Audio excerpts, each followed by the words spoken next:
अस्सलाम वालेकुम। तो क्या हाल चाल है? आज 3-4 दिन के बाद जब मैं घर वापस आई तो मैंने देखा कमरे की हालत इतनी गंदी हुई हुई है, तो कुछ समझ नहीं आया। सबसे पहले सोचा अपने कपड़े चेंज करती हूँ, कपड़े इस्त्री किए और उनको चेंज करने के लिए चली गई। अब शो तो मैं इस तरह कर रही हूँ जैसे किसी डिनर पे जा रही हूँ, लेकिन मैं नहीं, यहाँ साफ-सफाई करने लगी हूँ। जल्दी से काम करना शुरू किया, थकावट भी हुई थी क्योंकि ना सुबह में उससे पहले मेरी बेटी की तबीयत ठीक नहीं थी, तो उसको डॉक्टर के पास लेके गई हुई थी। अब तो अल्लाह का शुक्र है वो पहले से बहुत बेहतर है। काम करती सोच रही थी कि अक्सर लोग इस बात को लेके इतने परेशान और डीमोटिवेट हो जाते हैं कि जब लोग आपको कहते हैं कि तुम कुछ सही नहीं कर रही, तुम गलत कर रही हो या कर रहे हो, ये काम तुम्हारे लिए अच्छा नहीं है, तुम्हें कुछ और करना चाहिए। आपको हर चीज़ में डिग्रेड करते हैं। कुछ चीज़ें आपको अच्छी नहीं लगती लेकिन आपको बर्दाश्त करनी पड़ती हैं। और मेरे हिसाब से कि सामने वाले से बहस करने की बजाय, उससे लड़ने की बजाय आप उन सब चीज़ों को पेशेंस से लो।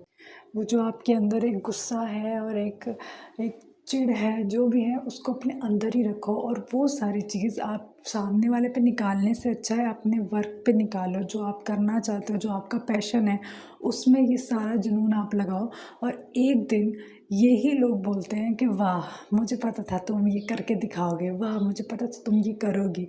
तो लोगों की बातों से बिल्कुल भी खुद को फ़र्क मत डालो, क्योंकि लोग जब आपका बुरा टाइम होता है ना तो आपके साथ नहीं होते, सिर्फ़ और सिर्फ़ आपका मज़ाक उड़ाते हैं, आपके पीछे बातें करते हैं।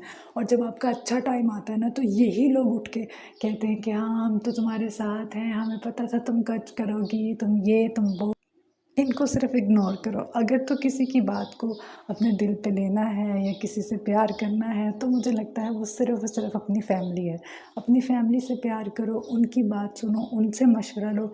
बाकी दूसरे लोग क्या सोचेंगे, दूसरे लोगों से मतलब भाड़ में जाए दूसरे लोग।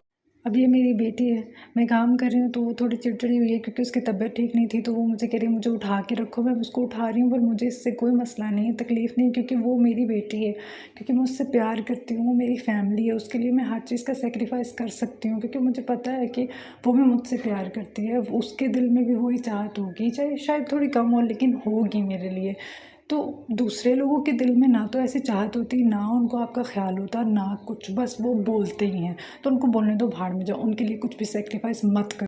मेरी तो छोटी सी ही दुनिया है मेरी बेटी, और मेरी सारी दुनिया ही इसमें बसती है। मैं इससे इतना प्यार करती हूँ कि मुझे ऐसा लगता है कि शायद मुझे अब जाके पता चला है कि प्यार क्या होता है, अटैचमेंट क्या होती है और ख़ूबसूरती क्या होती है एक रिश्ते की। क्योंकि सबसे ज़्यादा इंसान की ज़िंदगी में क्या इम्पोर्टेंट होता है? उसका आराम, उसका सुकून, उसका खाना, उसका पीना, उसका सोना।